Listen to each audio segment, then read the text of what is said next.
Welcome to my book club that I call Naked and Unafraid. Why? Because we are getting rid of all the stuff that we've accumulated and layered onto ourselves. So we're getting naked, not really. We're getting naked and we're trying to learn how to be unafraid out in the world with all this other stuff layered on top of ourselves. So that's the name of the book club. In the book club, we read two books on repeat. And this might sound crazy, but this is actually one of the best ideas I've ever had. The first book, well, this is the second book that we read. The book that we'll be reading today is called The Untethered Soul by Michael Singer. It is the first book that I read that really just woke me up to I was doing life completely wrong. And we're going to cover chapters 4 through 6 today. The other book we read, I have it somewhere, is called A Woman's Guide to Power, Unbound by Kasia Urbaniak. And after reading this book and then Kasia's book several years later, I was like, all I want to do is talk about these two books, and I'm going to start a book club, and here we are. So we are in, I think, I don't know, maybe third iteration of reading the books. And I was just telling someone that you don't have to read the books to show up here. I'm thrilled to have you here, regardless of whether you read the books or not.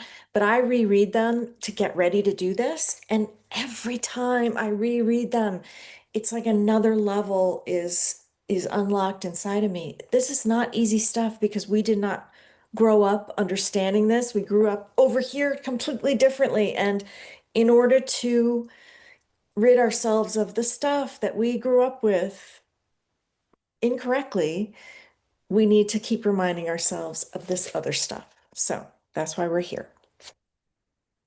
So, ladies, we are going to talk about chapters 4 through 6. What else did I need to cover? Okay, I am recording this. I'm going to put it on YouTube. And if you don't ever want to show up on YouTube, you never talk and the camera will not pick you up. You can put something in the chat. I'm getting better at picking things up from the chat, and hopefully I will answer your questions. And what happens is I will talk about one chapter and then we will discuss it if you have any questions, if you have any ahas, if you have anything that you've been working on from the last chapters, we'll kind of have a pause and then we can discuss. And then I'll go into the next chapter. So that's kind of how it works. What else do I normally discuss here? I think that's it. Thank you, Grace. Okay, so let's just all take a breath together. I like to appreciate the fact that we are here together, which is amazing. Like we're here on Zoom together. And that to me is a gift. The whole Zoom thing is a gift. The fact that you guys have joined me here to take yourselves on is a gift. And I just really appreciate it. So just take a breath together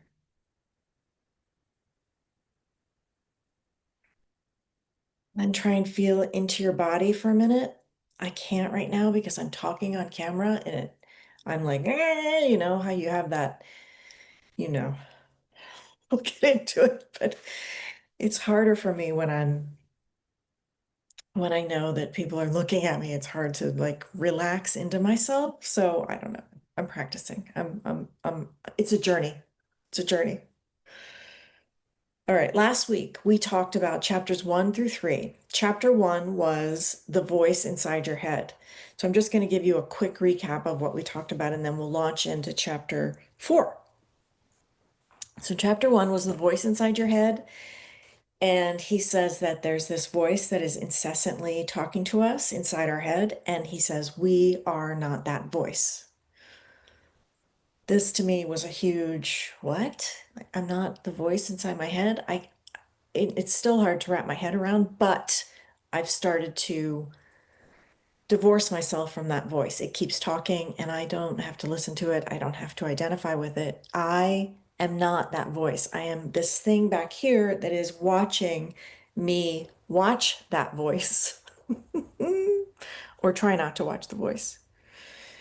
The second chapter was your inner roommate. So he says to think about the voice inside your head as your inner neurotic roommate. And if you were to take that voice and sit it on the sofa next to you, you can start to get a little bit of a distance from that voice.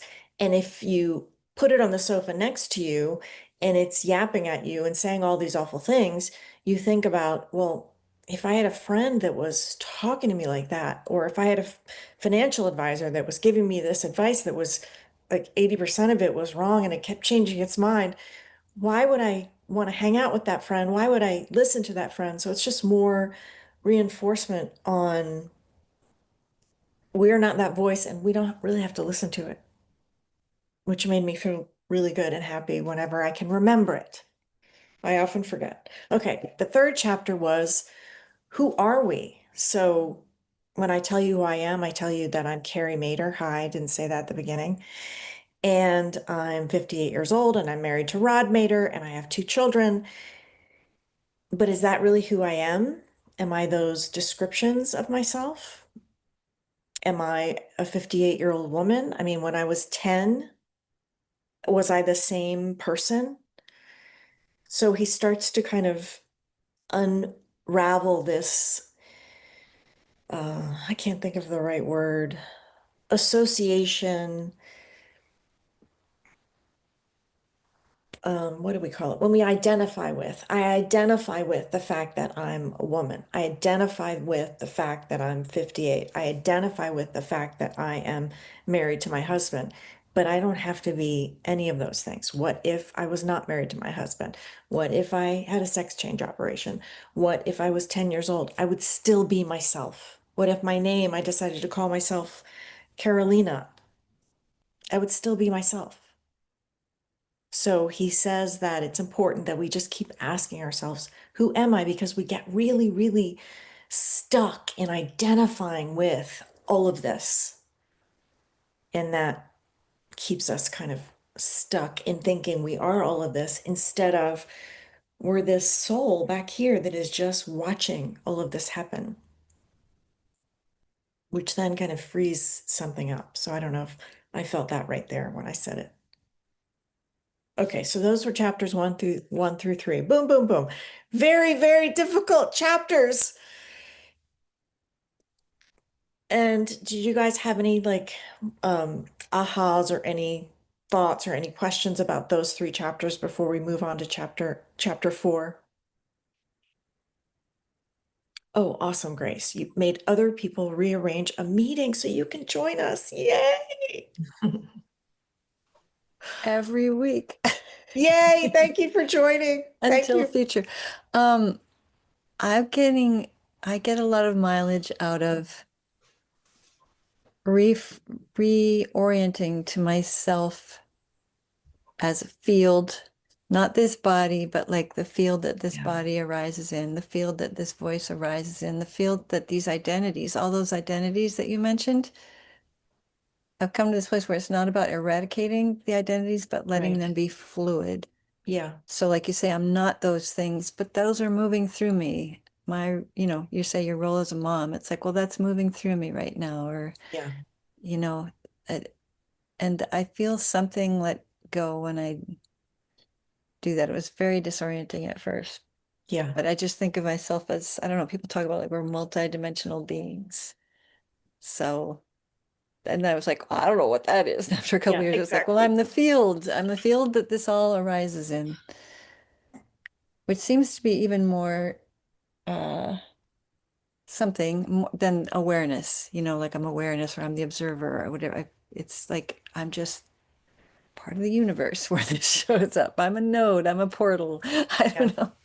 yeah. It's That's all, yeah, I find those words are helpful when we're trying to get to where we have some kind of understanding as a human, like the language that we use is important, but it's kind of all the same thing, right? Like, you know, yeah. And you said something, now it's gone. Oh, for a while, when I first learned about this stuff, I was literally trying to like kill it. I was trying to eradicate it. And that doesn't get us anywhere either because this like I don't know, hatred for this thing in my head. I mean, there's it that didn't get me anywhere. It took me a while to learn that as well. So thank you for talking about that. Yeah, I think when we fight things, it actually ties us to it. Yeah, It seems exactly. like energetically we actually go to that, whatever you want to call it, a frequency or a radio bandwidth or something. Right, right. So it's like this thing about being neutral, like not grabbing it, not rejecting it, but just like, and coming from our own. Then it gets weird. Like, what's our own? Yeah, I know. Anyway, It I'll is weird. stop. It's all weird.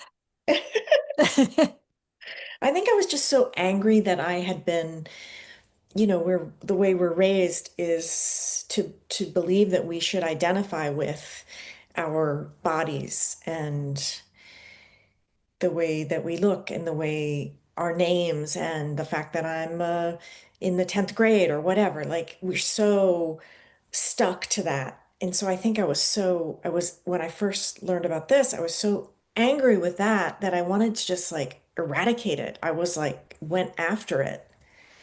But it's a journey. Okay, guys, let's move on to chapter 4. Chapter 4 is called The Lucid Self. And this chapter is was very difficult for me, even though that I've read this book a gazillion times. I read it again yesterday to get ready for this, and it's still something that is really hard to grasp. And he says that this chapter is about realizing that we are not our thoughts, we are the one who notices them. And I keep floating back to this thing that he says that we are aware that we are aware. So we're not just our awareness. We are the one that is aware that we are aware. So when I think about, okay, I'm watching a TV show, I'm here, Carrie, watching the TV show, but my awareness is aware that I'm aware that I'm doing this.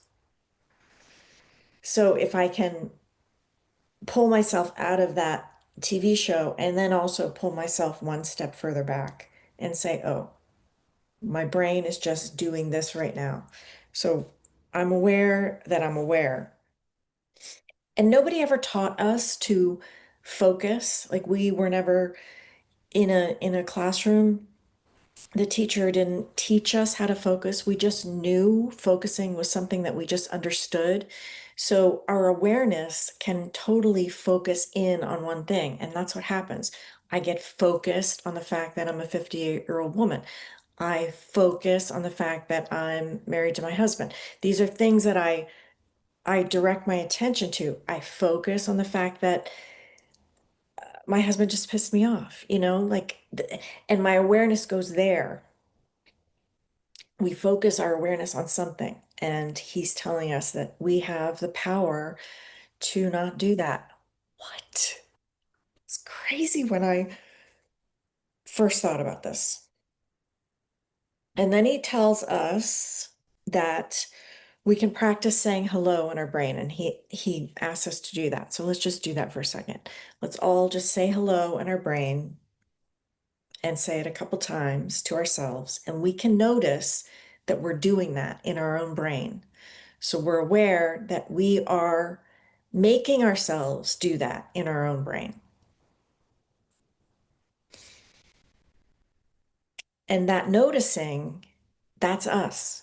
That's the awareness. That's the thing. And then don't make yourself make up thoughts about it like I'm just doing, oh my God, I'm having them do this thing. Like that's the roommate. Okay, you're gonna sit over here, roommate. You can talk, but I am making myself say hello in my brain. That's the noticing. All right.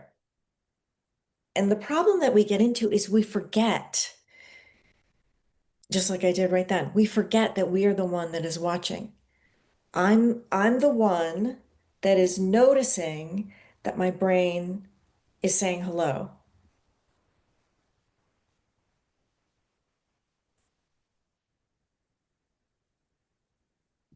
I'm just the one back here noticing. And if I can remember that, then that will probably take me the whole way. But I cannot remember it.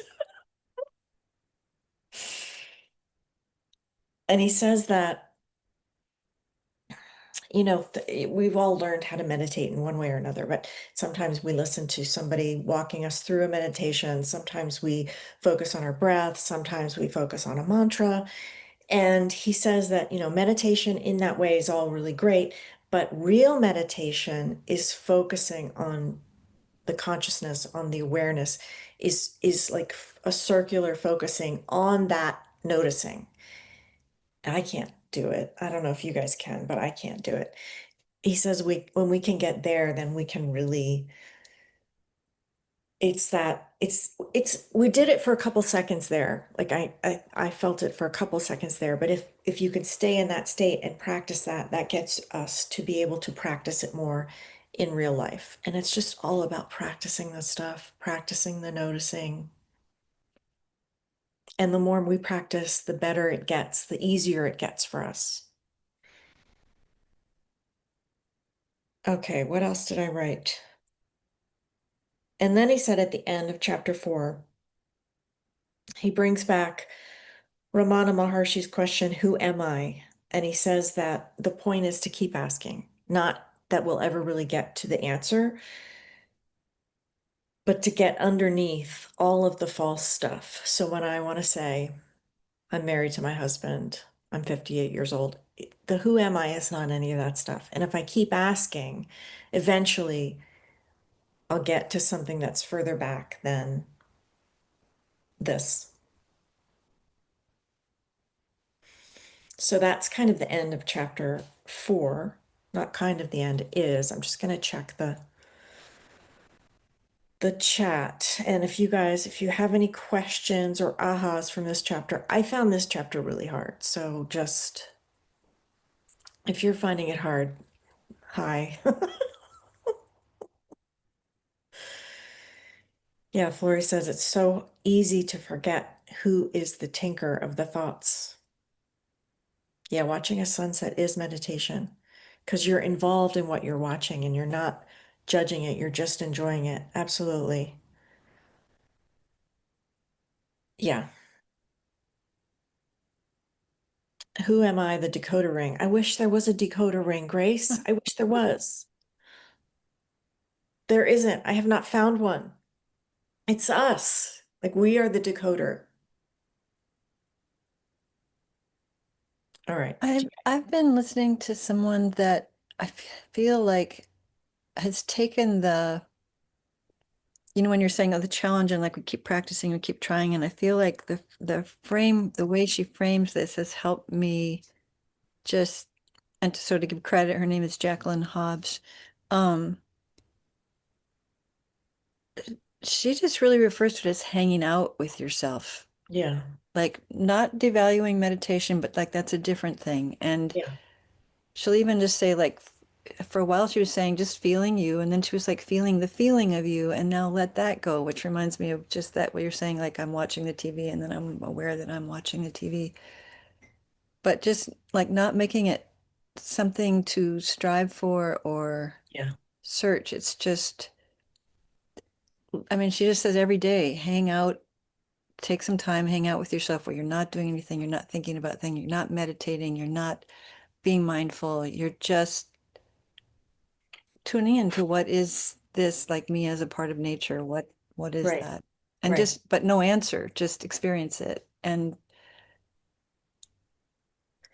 Yeah, I'm really glad you said that because I often find myself trying to figure it out, trying to get somewhere and that like negates all of it. Just like trying to, kill that thing in my head that wasn't ever going to get me to where I wanted to go, which is ultimate peace. that's not like a you problem. Do you know what I Yeah, mean? That's what we've been conditioned to do. I know. Thank you. Yes. Yes. Thank you, Grace. Yes. Like, oh, that Carrie, she just No, I didn't hear it as that, but thank you. Yeah, yeah, that's why I'm here. Hey, Roxanne. I don't know how to raise my hand on this thing. I know, me I neither. yeah, I'm yeah. I don't want to butt in with Grace. I was just, if we're going to talk about Yeah. this chapter, okay. Um, I used to run a school with teenagers and we would do this book, and they had this wonderful thing that they came up with where we a kid would look to another kid that was very opposite of them. Like one would be a gang member that wore like, like cholo clothes, and the other one would be a raver. And they would ask, would you be willing to switch with me?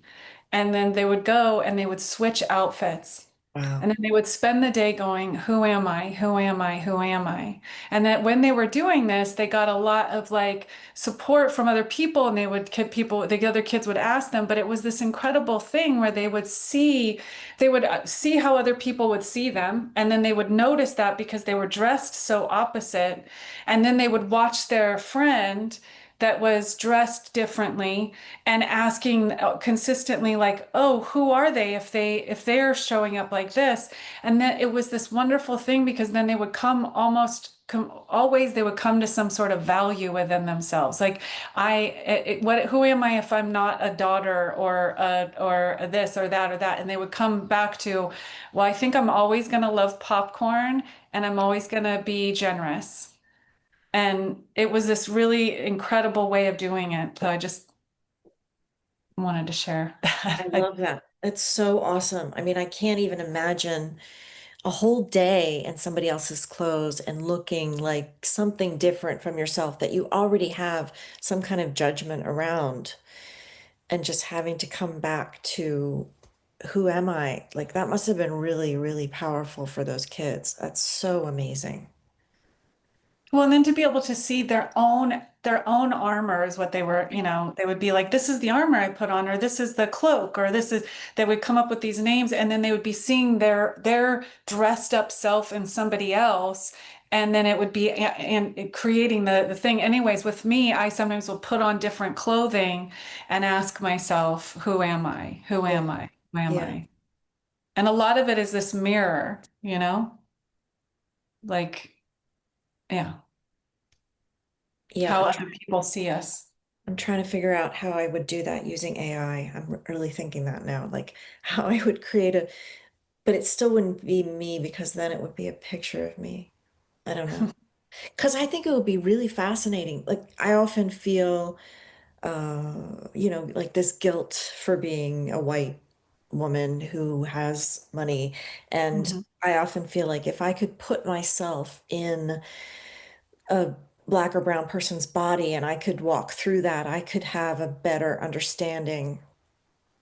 And I think just thinking that helps me a little bit have a better understanding, but it does not. I mean, I don't know at all how that must feel, and everything going on in the world today is like, uh, I don't know, maybe that's helping me understand it more, but I can't, like this is what I look like. So it would be so helpful to be able to change all this out and go act, be myself without all of this, be a completely different. I mean, maybe I could try putting on some gang members' clothes, but I mean, this it's not this does not work that way. I love that idea though, and I love that you did that with kids. It's so awesome. It's just so beautiful. I mean, it changed their lives, so it's fantastic. I love that. All right, should we move on to chapter 5? Okay. So, chapter 5 is called Infinite Energy. In this chapter, when I read this, my eyes really started to open because we are taught that everything's energy, but we don't really know what that means. Everything is energy. Sure, okay, that makes sense. Doesn't really at all. Like this book is energy, everything is energy. Okay, I understand it in a theoretical manner, but I don't really totally understand it because how could this be energy? But what he says is that even the things inside that are happening inside, that's energy as well. So even a thought is energy. So when I heard that, I was like, what? Like, not even just, the things that I have in my house that I'm supposed to understand are energy, but the thoughts that I have inside myself are energy. And if I'm trying to hold on to a thought, that's also expending energy to hold on to that thought. I mean, that blew my mind.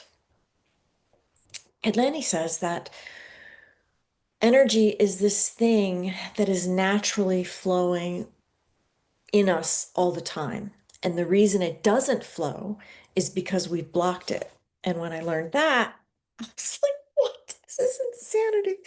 And he has this really, really, really good explanation in the book. And sometimes we think energy, to get energy, we have to drink our coffee in the morning, or we have to have a nice meal, or I need more energy, I need an energy drink. And it's just like, it's not any of that stuff. It's a natural thing that's happening within our bodies. And the only reason it's not happening is because we've blocked it. So he has this really good explanation in the book. And he says, okay, imagine that you were in a bad breakup. I broke up with a boy in high school and I was very depressed about it. And I'm going to put myself in college. I'm in my dorm room or in my apartment and I'm so depressed. I don't want to go out. I'm so depressed. I'm not showering. I'm so depressed. I'm just ordering pizzas and the pizza boxes are everywhere. And it's been weeks and weeks and I'm depressed and all I want to do is watch television and I have no energy. I'm just laying on the sofa. And then this boy calls me and he says, Carrie, I made a horrible mistake. Why would I ever break up with you? And I immediately, he says, okay, I want to see you again. Like, I have to see you now.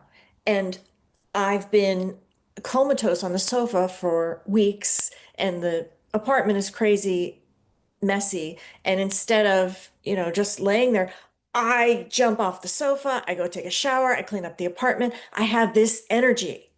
Where does that energy come from? It's not because I drank the caffeine.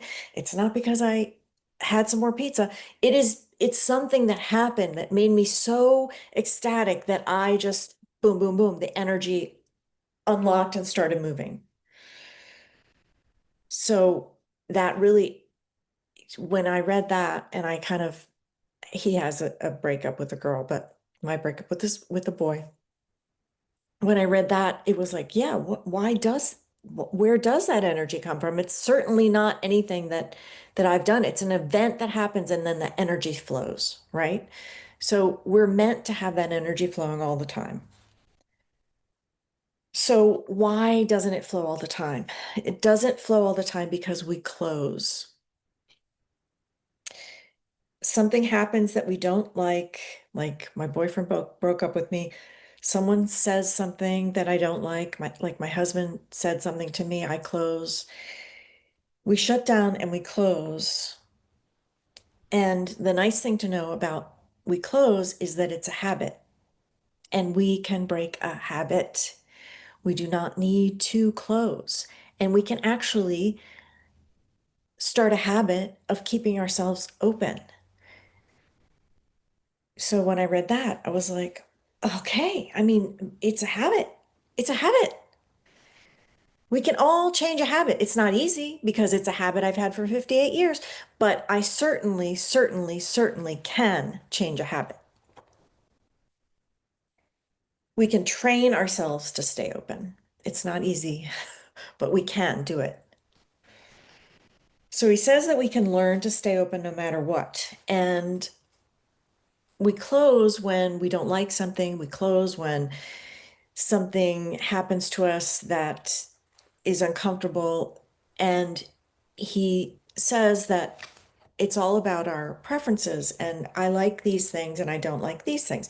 I like it when my husband's being nice and loving towards me and smiling and being happy and talking to me the way that I like. I don't like it when he snaps at me or says something that I don't like.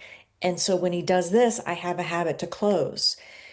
And in the book, Michael Singer says, well, what if you didn't have these preferences? What if you said to yourself, what if I said to myself, I'm going to stay open regardless of whether he says this nice stuff or whether he says this shitty stuff. And it's a definite challenge to stay open when he's saying something that I don't like. But I have that choice. I can make that choice to stay open and not let it affect me. And he says that in order to stay open when he does say something that I don't like, the real secret is just to relax and to feel into your body and relax and let it move through, because that energy, I'm kind of stopping it. When he says something shitty, I'm like, I don't like it. And I'm stopping it. And in that moment, that is when I'm creating something inside that is creating that block. And it just builds on itself. So I don't know, 20 years ago, he said something to me about, I don't know, the color of my hair, whatever it was. And that created this like, And now whenever he says something about my hair, I hear it like that again. I don't hear it like, oh, he's, like, what do I care what he thinks about the color of my hair? It's a thing that I've kept. And now when it hits it again, I feel it. That it's a block. And in order for the energy to flow, I need to get rid of those blocks. So I need to learn how.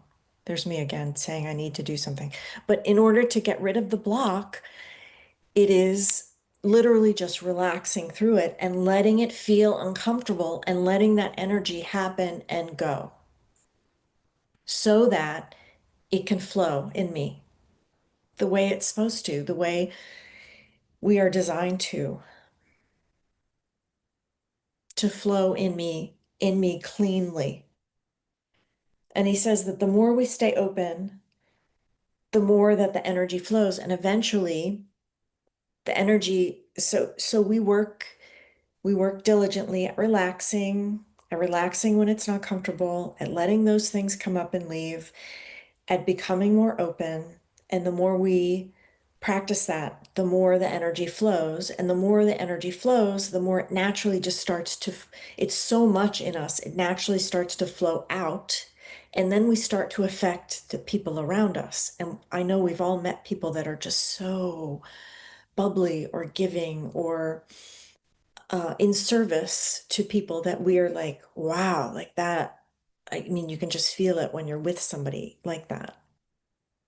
So we can all be like that if we continue to relax and let the stuff happen that's going to happen in our bodies, because this stuff, we were not meant to keep it. And so every time something hits it, it's trying to release and go. I think I'm getting a little bit into the next chapter, but that's the end of this chapter. I'm going to come back to the chat, which because I don't always read that. I cannot read the chat while I'm talking. But if you guys have any comments about this chapter, now would be the time. Flory says, energy doesn't flow when you hold things in, don't speak up, don't express ourselves. Art is a form of energy flow as well. Yes. I mean, anytime that we hold something in, that we don't say something, it starts to create that blockage. Yeah, that's why it's so important to just say it regardless of how it comes across. It is a game changer, right, Grace? It really is. And to just relax. I found for me the key is not just to say to myself, relax, but the key is to try and feel something in my body that's relaxing. Like, okay, Carrie, where are you feeling this tightness right now? I feel it in my jaw. Relax your jaw, drop your shoulders. Anything, any part of my body where I'm feeling the tightness right then. And even if I'm not feeling it right then, if I just kind of remind myself, okay, go through all of your muscles and try and relax them a little bit, it's gonna let that stuff go. Yes, welcome Rebecca and Fee. Hi, Fee. All right, did you guys have anything about chapter 5? Okay, we're gonna move on to chapter 6. which I wrote down. This is the chapter that convinced me to go off of my antidepressants because I was on antidepressants, which would reduce my crying because crying was something that I did very easily as a child into my teens. When I finally was old enough to go on any kind of medication, I did because my family's medical went on medication and reduced the crying. But what that did was the crying was my body's way of letting the stuff out. And so when I read this, chapter 6, we'll go into it.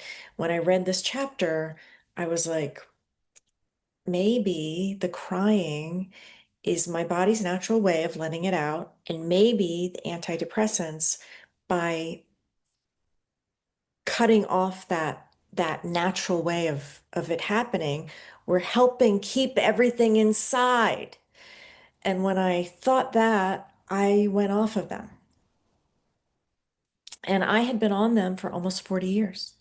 So that was like a huge shift in my life when I read this chapter. So let's get into it. Okay, he says that the heart works like a valve. So it's open and the energy moves freely. And when it's closed, the energy doesn't move. So why does it close? We kind of talked about this a little bit, but something from the past gets triggered, something unresolved that we never fully let pass through us. When energy tries to move through and we resist it, gets stuck. So we've all had things that have happened to us from birth to now, things that have happened that we didn't like. We didn't like it. It didn't feel good. We didn't let it happen. We didn't let it naturally progress. We kept that thing. That thing has energy associated with it. That thing he calls a samskara. It's an impression. It's energy. It just keeps cycling around in there inside of us. And then when something happens outside, like my husband says, I don't know, something about my hair color. I was talking about my hair color. When he says, when are you going to go get your hair done again? And it hits that thing. Oh God, he cares about my hair. It's hitting it. I get sensitive about it because that thing is trying to leave. So I get overly sensitive. I can feel triggered about my hair. My husband's talking about my hair because it's hitting that thing and it's trying to go. So if in that moment I can let it hit that and I can relax, a little bit of it can leave. And then eventually, when he starts talking about my hair, I'd be like, well, like, who cares? It doesn't matter. Whoa, I could just feel that right then. I'm definitely not there yet, but that whole process of we keep something, and I know we can all think of things like there are much bigger things than the color of my hair. And Michael Singer has this, I listened to his talks and he did this talk once and he said, imagine you are driving on a family trip and you're driving with your family and you're playing in the back with your sister and she says, you're playing I Spy, and your sister says, I spy a tree. And in that moment, you turn to the left to find a tree. And in that moment, to the left is this horrific car accident that causes you to see things that are blood and guts and awful. And you're then scarred by that. You have that. You've stuck it inside, and then you maybe don't want to drive. You maybe are scared of blood. You like it's affected you, right? Imagine if in that moment you turned this way and didn't see it at all. So, how can it be that an event, whatever it was, that you by chance saw, how can that then affect you for the rest of your life? How can that then be something that causes you not to want to drive, not to want to travel, not to want to become a doctor because you don't want to deal with the sight of blood. It's so random, it's ridiculous. And I think just seeing that, okay, like that gives me all the courage I need to say, yeah, that stuff that happened to me when I was a kid, like it's not happening to me anymore. And that's all like this chance thing that maybe might not have happened. And I'm holding on to it. Like, let's let go of it. I don't know. Do you guys feel that? I definitely feel that.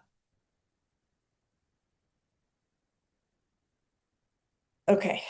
Um, he calls them samskaras, old emotional patterns that didn't go all the way through. And what happens is that, my husband and the hair color, I think that I'm reacting to that in that moment.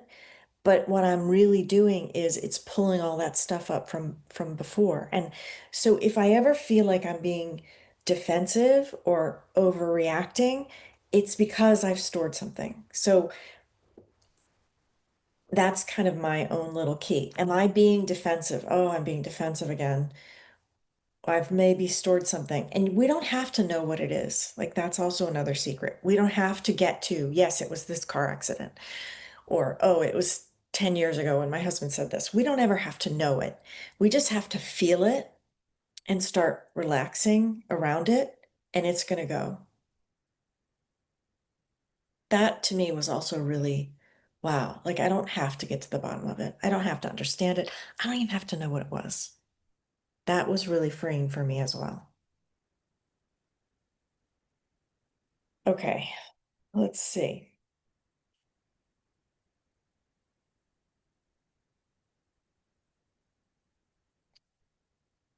Every time you relax through it, you're just chipping away at a little bit of that thing. And the more we relax through it, the more we chip away. And it's not in the book, but I've heard Michael Singer talk about practicing on the little stuff. So practicing with my husband is not easy, but if we practice with the little stuff, and the stuff that he says is the little stuff, is the weather. We always have an opinion about it. If we can go outside and it's hot and we're sweating, we're annoyed, if we can relax through that, it's like our teacher. And we can't escape it. The weather it's there and it's talking to us and it's making us feel some kind of way. And if we can, it's like doing our scales. If we can practice through that, we can get better at me practicing with my husband. If we can practice through the weather, if we can practice through driving and traffic and the driver in front of us and the car that is not working the way we want it to. These little things, if we can practice through the normal everyday things that we have to move through, then that kind of helps us build our muscle for the stuff that's more difficult. All right, that is the end of chapter 6, which was my big eye-opener chapter. And I'm going to go back and try and read the chat. Did you guys have anything to discuss?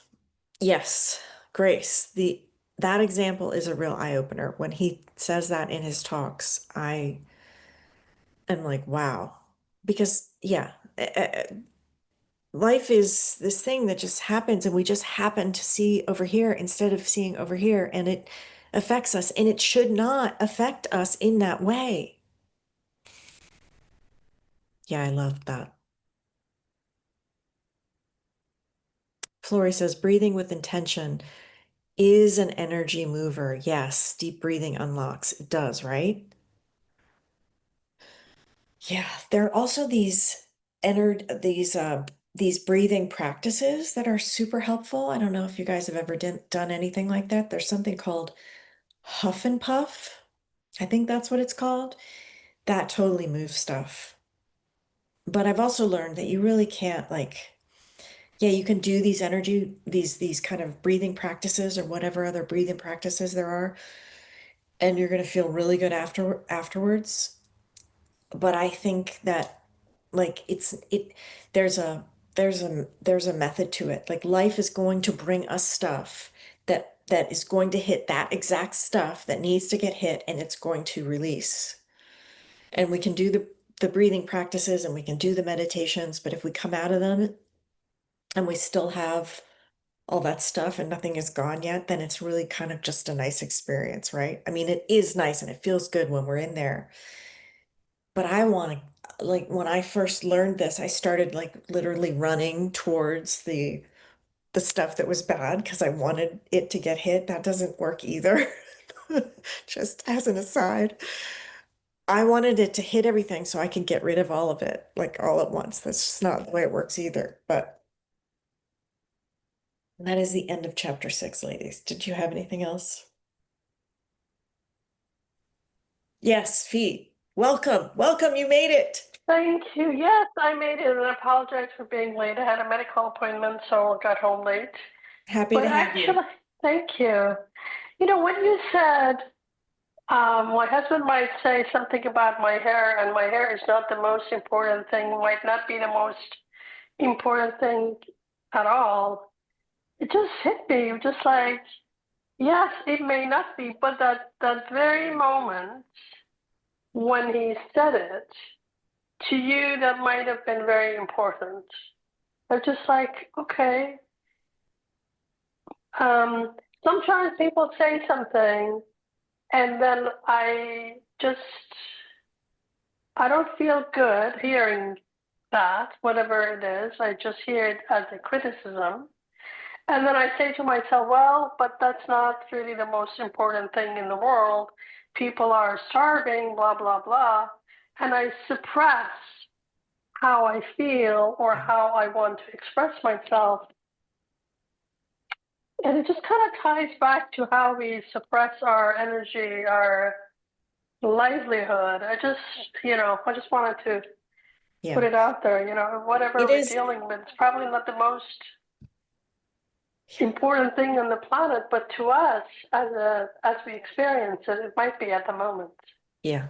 And what you said was really important because we don't want to suppress it. That's like number one, don't suppress it. And it does make me feel a certain kind of way, and I don't want to like suppress it and further have it there. That's why I relax through it. And if I can't relax through it, I imagine he's speaking a different language. I imagine those are just words that are coming out of his mouth. There are all kinds of things that I kind of go through because what he says about my hair really has nothing to do with how I feel about my hair. It has to do with what he's saying. It's not like I don't have to tie what he says to my own feeling about myself and my own self-worth. And I have done that plenty of times, and I do still do that a lot. But when I can break it and I can relax through it and not take it on as something that is mine, it is not mine. It might be his. Maybe he wants a wife that is not going gray. That's his thing, not my thing.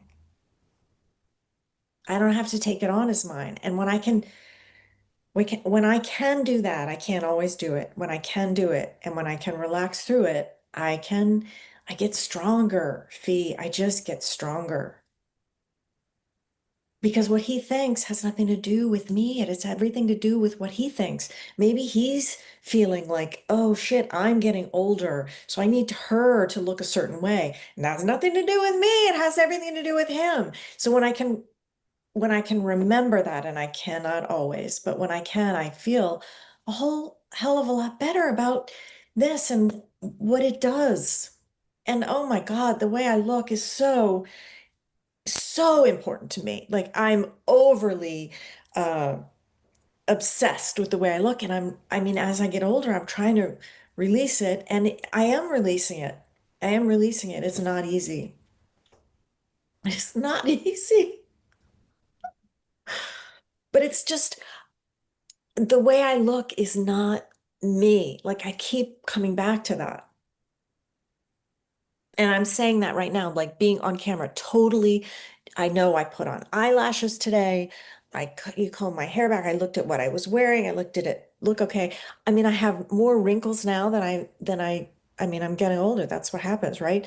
But that's the journey. Like it's the journey to release it. Like who cares what it looks like? And I can show up on camera without doing anything. And sometimes that's kind of awesome as well. Like just to show up without having it all dialed in is that's an edge too, to just like move towards that, to not make any of this matter anymore. I don't know, I kind of went off on a tangent. Did any of that help or resonate, Fee? Yeah, yeah. Yes, awesome. I'm so glad to have you here. Thank you for joining us. Thank you. Okay, guys, what else did we say in the chat?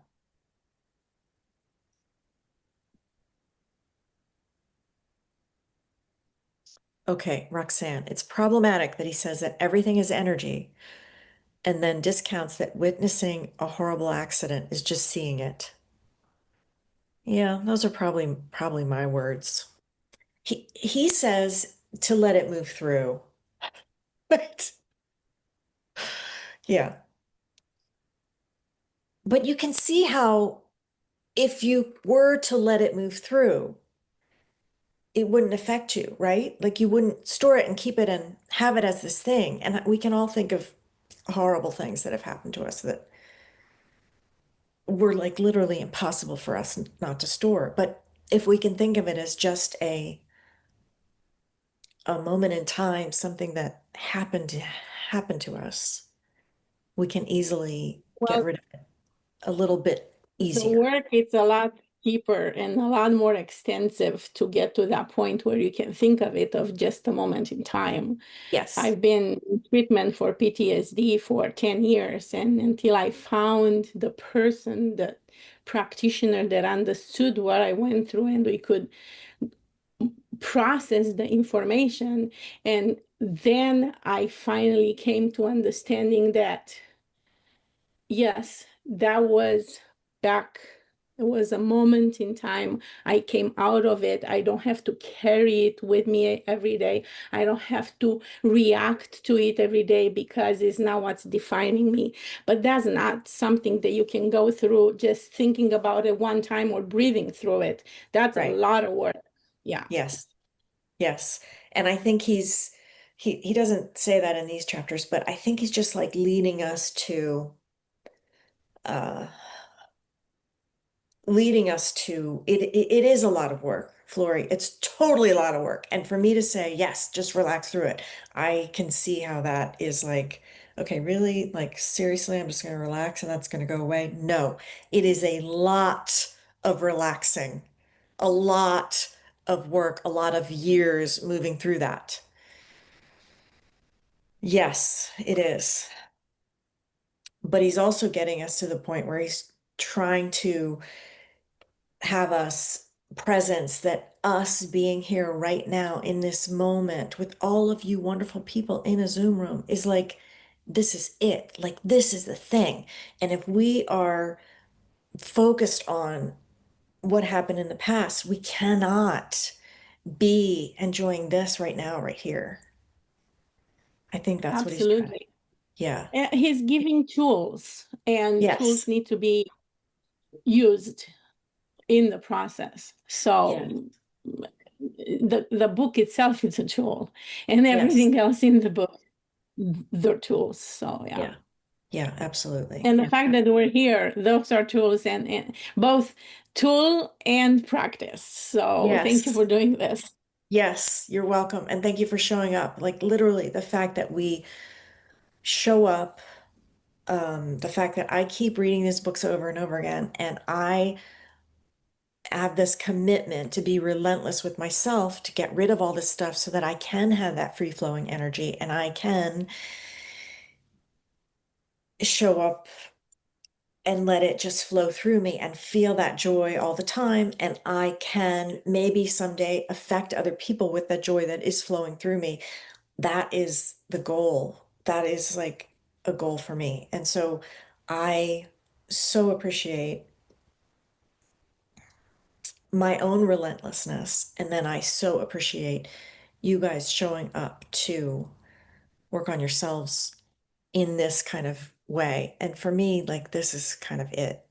Um, this and the other book, those are like the keys for me, which is why I started the book club, right? Okay, Grace had one more comment. She was thinking about PTSD too, when things get stuck in a repeating loop, more than could move through at the time. Yes. No, I don't understand that. More than could move through at the time.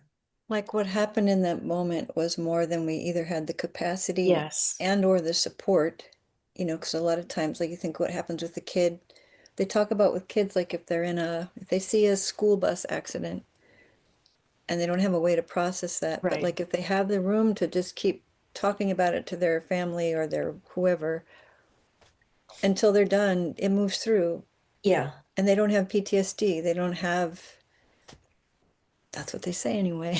Yeah. Yeah. And that's what I get aggravated that we grow up in a society where we don't have those tools. We don't have access to people that tell us to relax, tell us that it's just a thing that's going to move through us. I didn't hear that until I was 50 something years old. So I get aggravated that we don't have that, but that doesn't help me either. And there's still a lot of stigma. A Yeah. lot of Mhm. stigma. A lot of people don't process what they need to process because they're embarrassed, they're afraid to be judged, and so Yeah. on. So yeah. Yeah. And that's why I do this, because I want there not to be that stigma. I Mhm. want us to understand that we can move through this stuff. And yeah, I yeah, know I'm so blown away now by parents, that either I know or I witness uh, when their kids are going through something. And I just mean not like a trauma thing, but like they wanted ice cream and the ice cream's not there right now and the kid has feelings. It's like when they help the kid just name what's happening to them. Like, oh, you're feeling it looks like you're feeling disappointed or it looks like you're right. feeling angry. I just feel like, whoa, like they're gonna have a different path. Right? You know, Yes. like that's so powerful to have because then when those states come up for those kids, they kind of go, "Oh, I'm feeling angry now." Or, it's just, I mean, it's words and it's names, but it gives space for that experience, like you're saying, to actually feel what they're feeling, what their experience of it is. It's just, Right. and it's so simple when I see it, but I'm like, how did they know to do that? Right. Like that didn't happen in my No, it did it didn't not. happen in most of ours, and it certainly didn't happen for my parents. You know what I mean? Like No. they really, and grandparents, it's like they went through heavy stuff and there was no room to acknowledge it or grieve it or understand what they were. Yeah. Yeah. That's another reason I think this is so important, because we now have different freedoms, especially as women. We have a completely different paradigm that our parents had, that our grandmothers had, that our great grandmothers had. Like we have the opportunity to change the way we are showing up in the world because we have these freedoms. And like that to me is like, okay, then I'm going to show up differently. Like I'm not going to take that for granted. And I'm doing it for my mom who didn't have the opportunity to do it. And I'm doing it for my daughter who is growing up differently than I did. And she will hopefully continue to have, different freedoms, more freedoms, and she will then pass more stuff on to her kids. So I don't know, like it's a I mean, wow, Grace, like, wow, that we get to do this makes me so, I mean, it lights a fire under my ass. It lights a fire under my ass. Okay, so in the chat, we're talking about where else do we meet if we don't meet every Friday? We do meet every Friday, except when I have travel that I forget that I have. We also meet, we have a Facebook group that we barely ever talk in there, but I'm trying to get us onto something else that's not Facebook, and I am having a little bit of success. So I'm going to invite you guys all to that as soon as I can figure out how to do that. But in the meantime, it's on the Facebook group. The Facebook group is called Naked and Unafraid, and you can just send me an email. So you guys should have my email. If you're getting the emails, you should have my email address. I'm going to put it again in the chat. I'm going to say it on, it's cdmater@gmail.com. That's my own little email address. I don't know that you get emails from that address. You might get, I think it says Carrie@nakedandunafraid.com. I have several aliases, but I can be reached at either. And I will let you know where the Facebook group is. If you find my profile, you can, there's a link to the Facebook group as well. But we talk in there. And when we are doing the other book, Kasha's book, we were doing like a weekly, like a daily exercises that come out of Kasha's book. And we'll do that again when we get back around to doing Kasha's book the next time. But that's where we meet when we're not in here. Yes, a group on Signal. I've thought about doing like a Telegram community. So I don't know. We're figuring it out. But for now, it's live on Fridays. All right, ladies. Thank you so much for joining me. It is now 1:05. We went 5 minutes over. I don't like to do that, but this was such a really, really good Thank you so discussion. much for doing this. Thank you. Thanks so much for joining me. Means the Thanks, world to me. everybody. Bye, ladies. Bye-bye.